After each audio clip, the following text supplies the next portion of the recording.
Sejam todos bem-vindos à Pesquisa OVNI.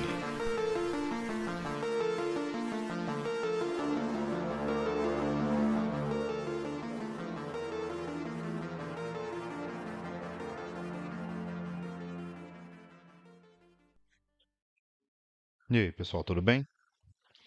Hoje eu pensei em trazer um texto diferente, apesar de ainda ser dentro, totalmente dentro do tema ufologia.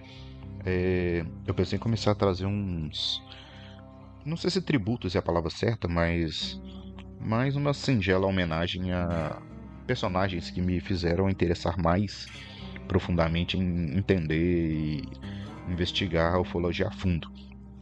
Então, sem muitas delongas, o episódio de hoje eu achei interessante trazer sobre um ufólogo que ele é pouco conhecido dessa nova geração de pesquisadores, né, que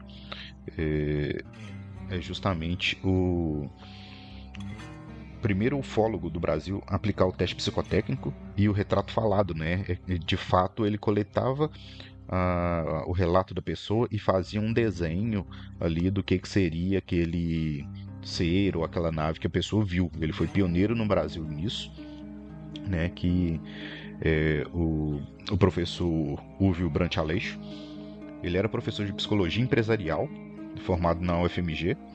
Ele era professor também na Faculdade Municipal de Ciências Econômicas, era piloto, né, oficial aviador da reserva da FAB e fundador do CICOANI, que era o Centro de Investigação Civil de Objetos Aéreos Não Identificados. E o CICOANI ele foi fundado em 54 e o Uwe ele nasceu em 5 de setembro de 1926 em BH e faleceu em 23 de junho de 2006 aos 80 anos. Então, como eu disse, ele foi fundador do CICOANI, né, e um dos primeiros a inserir metodologias científicas de outras áreas, né, nos casos que ele investigava. E ele ficou conhecido por trazer à luz e publicar, né, a nível nacional e mundial muitos casos que são clássicos da nossa ufologia, né, que o meu do coração, né, o meu predileto é o caso Sagrado Família, o caso Bebedouro, investigações em Jaboticatubas, o caso Itabirito, daquele bonequinho da Michelin, todo fofinho, emborrachado, branco, o caso Baleia, o caso da Vila Operária, que são casos que eu já trouxe no podcast também, e por grata coincidência são casos que foram investigados pelo Dr. Aleixo, né? A maioria desses casos eles foram divulgados, né, cadastrados na Sociedade Brasileira de Estudos Voadores e daí foi publicado, né, pro mundo. Então, falando um pouquinho de quem que era o Dr. Aleixo, né? Ele, até o início dos anos 80, ele tinha uma crença, né? Ele realmente acreditava que os alienígenas eram seres biológicos que vinham de outros planetas e que vinham pacificamente para fazer estudos, né, na parte botânica mineral e nos humanos.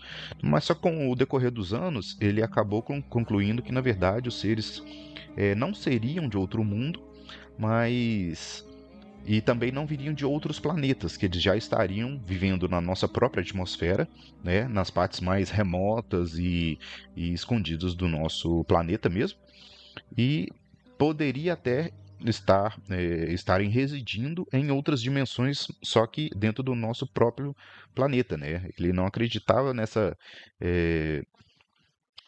questão de seres virem de nave de outros planetas. Eles tinham alguma forma de transição aqui dentro do nosso próprio planeta ou já moravam aqui em lugares que a gente não conseguiria identificar.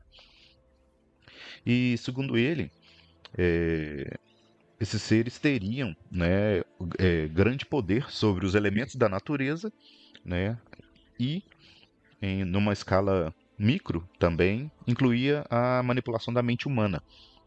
Ele já trazia nos estudos dele essa questão de que os seres eles podem influenciar na forma que a gente vê eles. Está muito em voga hoje em dia, essa discussão está muito quente, né? Tem muitas teorias recentes sobre isso, só que ele já, desde a década de 80, ele já trazia esse argumento para a mesa. E ele tinha um viés que ele citava algumas formas de forma até religiosa. Eu vejo muitas entrevistas dele no YouTube, que eu vou colocar o link depois para vocês também, para vocês conhecerem e se aprofundarem para quem quiser, onde ele cita uma visão muito religiosa do fenômeno, que para ele esses seres são como se fossem demônios, ele usa muito essa palavra, esse termo, como se fossem demônios querendo deturpar almas humanas para levar para o exército do mal. Então ele acredita que essas todos os históricos que a gente tem de abdução, né, que são contato direto com pessoas, são para de alguma forma danificar ou lesar a nossa identidade, né, a nossa unidade, digamos assim, a nossa alma, e fazer essa alma virar uma alma desse exército maligno e etc. que ele trazia. Então eu vi esse argumento dele mais de uma vez em mais de uma entrevista. Eu vou colocar tudo que eu puder de link aqui para vocês acompanharem também. No ano de 1999, durante o 18º Congresso Brasileiro de Ufologia que ocorreu em Belo Horizonte, ele divulgou uma carta que seria uma carta definitiva sobre a opinião dele sobre o tema ufologia, que ele dividiu praticamente em 3 itens, essas conclusões dele. Então, o primeiro item seria a conclusão que ele chegou, né, que os seres que controlam os objetos voadores não identificados são de outro mundo, não são humanos, mas não vêm de outros planetas. Eles vivem na nossa atmosfera, né, nos lugares mais ocultos possível e através do cosmos, só que ele não acreditava na questão de viajar vários anos-luz para chegar ao planeta deles e depois voltar ao nosso. Então ele já trazia esse argumento que esses aliens eles fazem essa transição de uma forma mais próxima, mais furtiva, que a gente não consegue entender.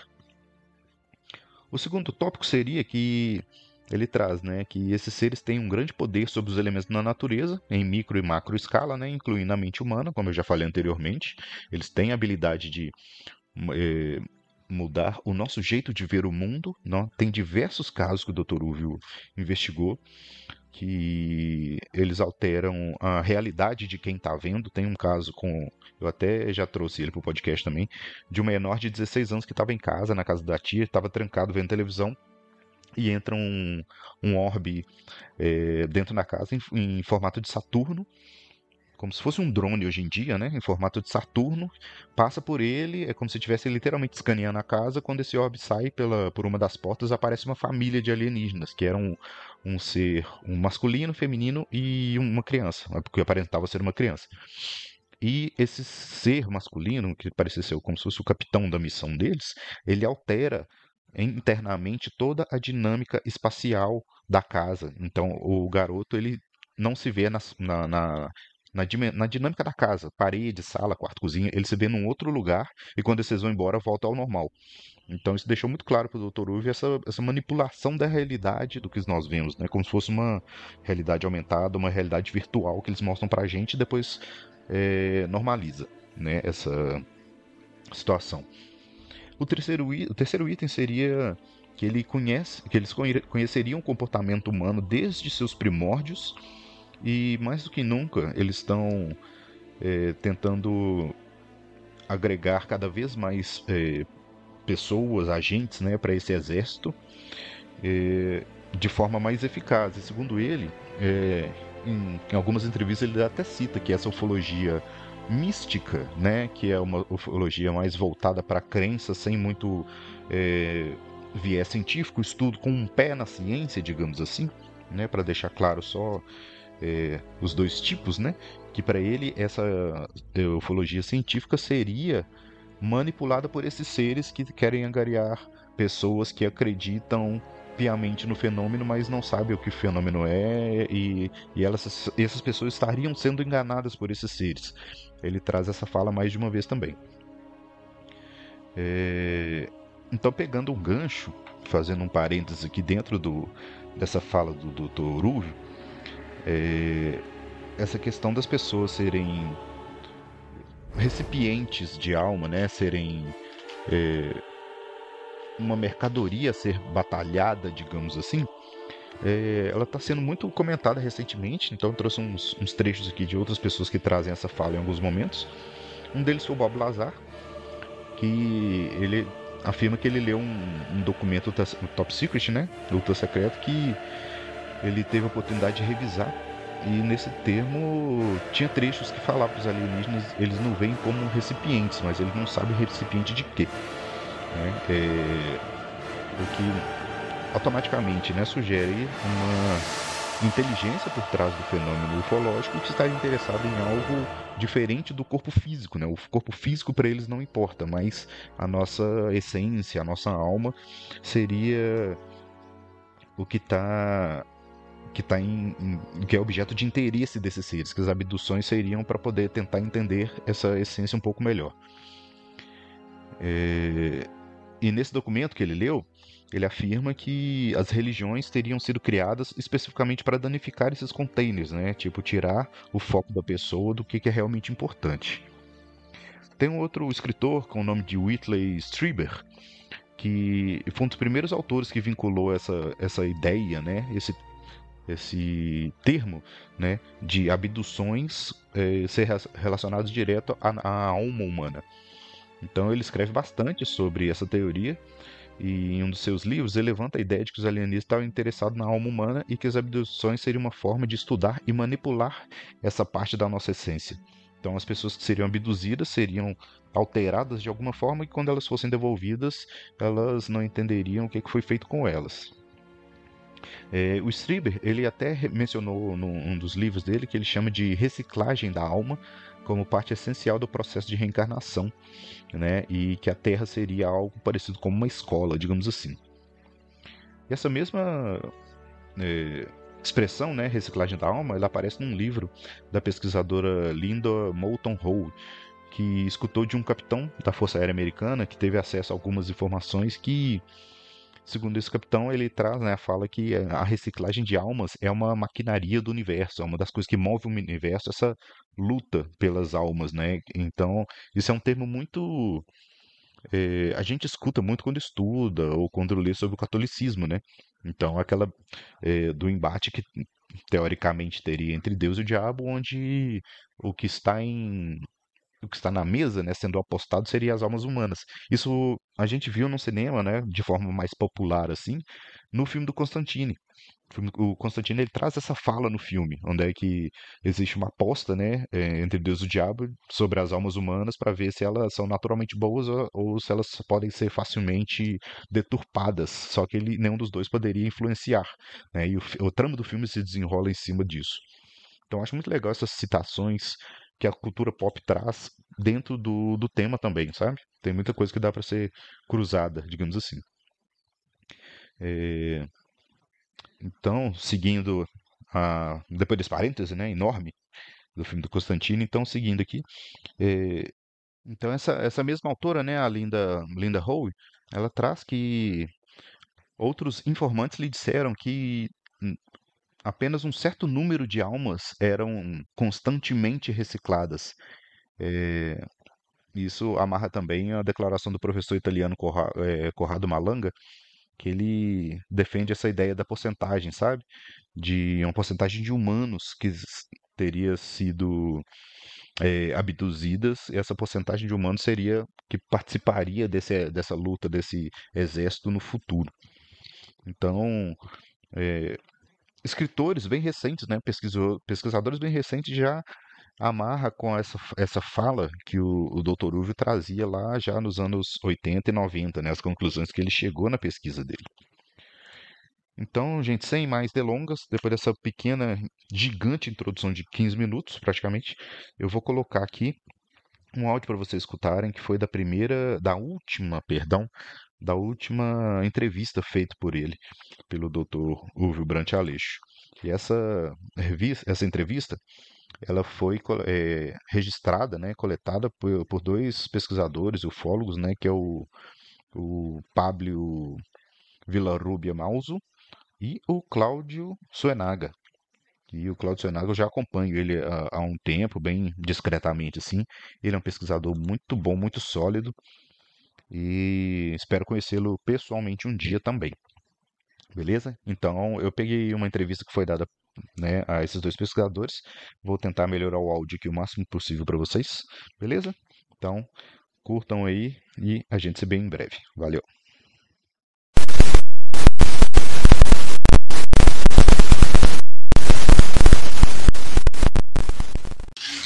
Na mente humana, sabe? No meu caso, eu não vou citar tudo, não é possível. No caso da baleia, no caso do Joaquim Muritinho. No caso do Bebedouro. No caso do Bebedouro. E muitos outros. Rivalino Mafra, por exemplo. Rivalino Mafra.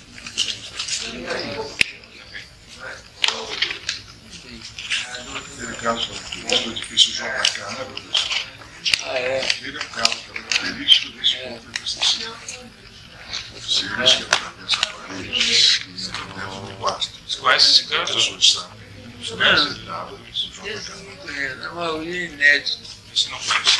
A maioria é inédito. O JK é um edifício em Belo Horizonte. E essa pessoa morava no 12º andar. É, por aí, é. Mais detalhes. Eu sei que ele estava dormindo, né, professor? Quem? Ele estava dormindo. Essa pessoa, onde apareceram aqueles seres. Eram duas crianças, irmãos, morando em apartamentos de condições precárias, como é do edifício lá. E eles viram a penetração de luz estranha num lugar incompatível com a presença dessas coisas, sabe? Não era compatível com a penetração de nada. Mas tem outros casos, como a estrela d'alva, atravessando paredes, fazendo coisas, em parte até ridículas, do nosso ponto de vista, mas que impressionaram as pessoas. E assim por diante. No caso do Vila Operária. Vila Operária. No caso, por exemplo, de Bebedouro, o que me chamou a atenção é até a... Você conhece o caso, eu estou lembrado mais ou menos do caso do Bebedouro, com aquele soldado, José Antônio da Silva. O relato da nave, dos próprios seres, eram seres barbudos, né? É um pouco também insólito, o senhor não acha? É, por isso que eu falo aí, quando eu cito experiências genéticas, eu estou me lembrando desse caso, entre outros. Eles podem estar produzindo clones há muito tempo, clonando, e aí justificar a igualdade de aparência dos 10 ou 12 indivíduos que estavam lá na sala, caso do Bebedouro. Né? Justificar esse aspecto.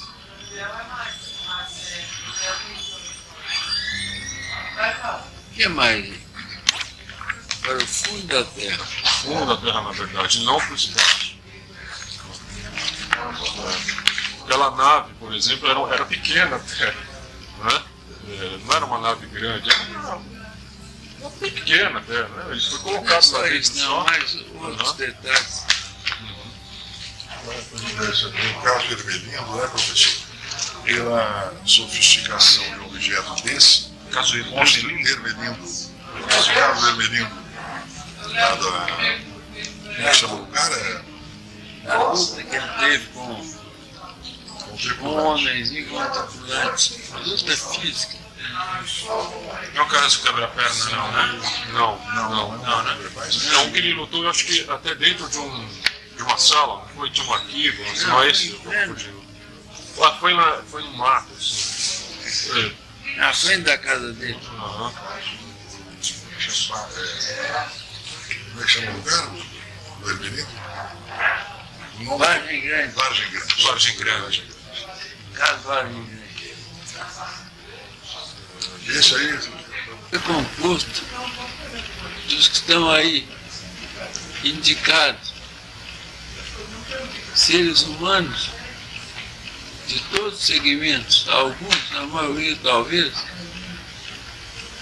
não conscientes do papel que exercem, da sua participação. E o que mais? O item 3. Traduzindo, eu quero dizer que eles são anjos malignos. Os anjos malignos que optaram pela luta contra Deus. Você descobriu suas crenças. E a dele, né? Cada um aqui pode pensar de uma maneira diferente. E aí, lá adiante eu esclareço que eu não sou guru, não sou missionário, não sou profeta. Isso eu faço questão de deixar bem claro. Então, o que eu falo é por minha conta e risco. Por isso mesmo é que eu fui muito prudente a assinalar que os membros do SICONE estão isentos de qualquer responsabilidade. Tá ligado? Tá ligado, tá gravado. A respeito do que está aí. Todos, sem exceção. Quem aderiu porque quis, não tem nada a ver comigo. Porque minhas crenças, valores, atitudes são essas que estão aí. Por isso que eu falo, meu testamento ufológico, eu estou indo embora, eu vou deixar isso para quem queira. E deixo também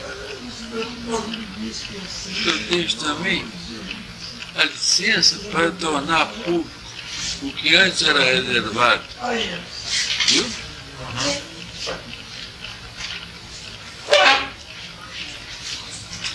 Antes era reservado, depois levantei a reserva lá no Congresso e hoje pode ser tornado por você, por vocês, tá? Mas gente séria. Pode publicar na Espanha, no Brasil, e outro que vai possivelmente se interessar para publicar é um sobrinho neto que fez um documentário. Quem é? Sobrinho neto que veio aqui, fez um documentário gravado em vídeo e que vai voltar segunda ou terça-feira aqui. São dois, então. Sobrinho neto? Quem é sobrinho neto? O sobrinho neto do senhor, é isso? Eu. Ah, tá. E casualmente ele veio aí interessante. Com tese dessa, né? O seu sobrinho neto está defendendo uma tese, não é propriamente tese, não. Documentário? Um documentário é um trabalho na área de jornalismo. Qual o nome dele, o sobrinho neto do senhor? Bernardo. Do quê? Bernardo Simbalista, não sei esquerda. Eu vou te dar o nome dele. Simbalita? Simbalista. Simbalista. Ele fez gravações ali com professores, teve aqui, entrevistou a professora, também estava presente, filmou, né? Fez um documentário, eu acho que é título de um trabalho que eles estão fazendo na fase final do curso de jornalismo em São Paulo. Exatamente. Ele formou-se agora, é um rapazinho jovem. Ele adotou exatamente o tema ufológico, né? Porque é raro também, se fosse o caso, é raro, né? Uma tese, né? Como fez aí. É isso aí. Os comentários que você querem fazer são quais? São vários, muitos, né? Diferentes em tudo. Menos num quesito, no item. Eles são todos evasivos. Isso eu acho muito significativo. Muito mesmo. Você acha que eles têm possibilidade humana? Todos os setores. E está enganando a todo mundo, inclusive Força Aérea. Por isso que eu falo, não esperem de nenhuma autoridade alguma declaração bombástica, porque eles não podem se comprometer. Entendido? Eles ignoram, como eu também, eles ignoram a realidade. Então, como é que ele pode se comprometer dizendo que os discos existem? Todo mundo vai correr atrás dele, né? Mas cadê as provas? Você viu o CPI aí? Cadê prova? Cadê prova? E capturar para ele o que resta a ser feito com a maior pressa possível. Ou seja, os espíritos humanos eu aí configuro com a maior preciosidade do universo. Por quê? Porque os espíritos angélicos já se definiram pró ou contra. Não tem mais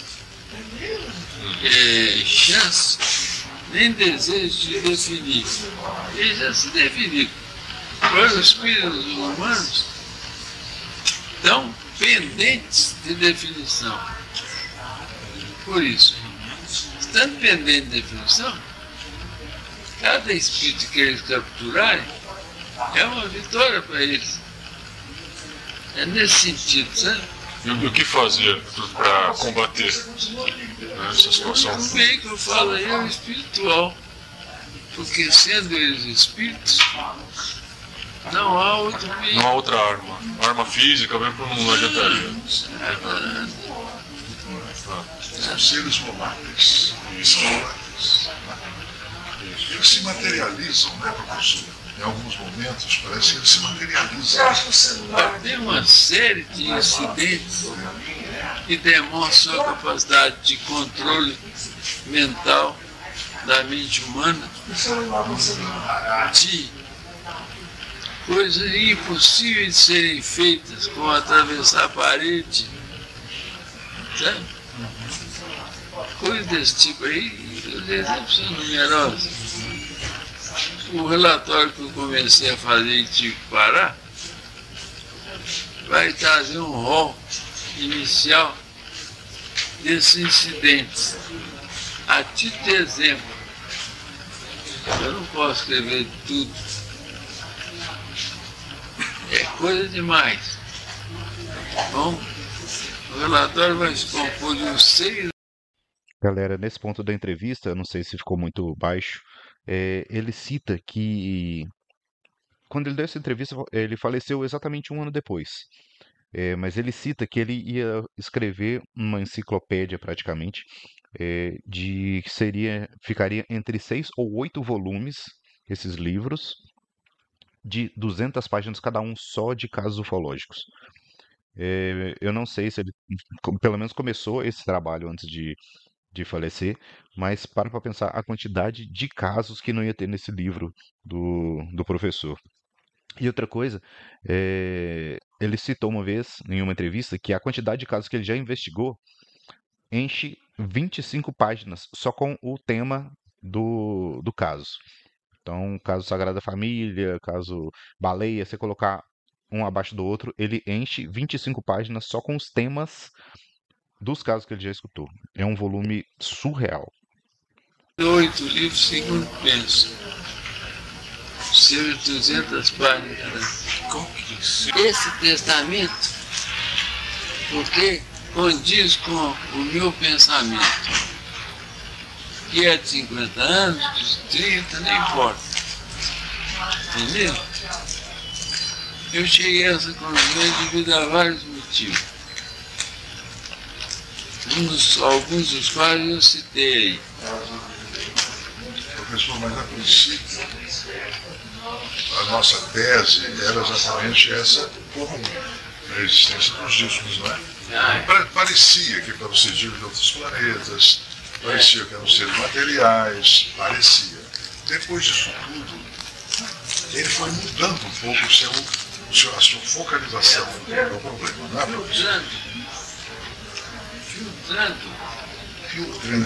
Através dos acontecimentos, vai chegar a essas conclusões. Mais pelo conjunto de dados do que por um caso só. Não se faz ciência Você sabe, né? Com um caso só. Um conjunto de dados que vão compor o primeiro volume, depois vem o segundo, o terceiro, quarto, o quinto, o sexto. Isso é problema mais editorial, ligado a... O senhor já tem os livros escritos, é isso? Não. Não tem escritos os livros? Como eu comecei, Meu Deus. como eu comecei, eu adoeci, piorei, né? Aí parei tudo. Mas o senhor tem, digamos, os relatórios dos casos, o senhor tem tudo isso. Tem. O senhor poderia pedir a alguma pessoa, o seu, esse material? Nessa fase, Então, ele deveria... nessa fase é difícil. Por quê? Eu tenho que ultrapassar. Porque muita coisa está aqui, ó. Não foi escrito. Ainda não foi escrito.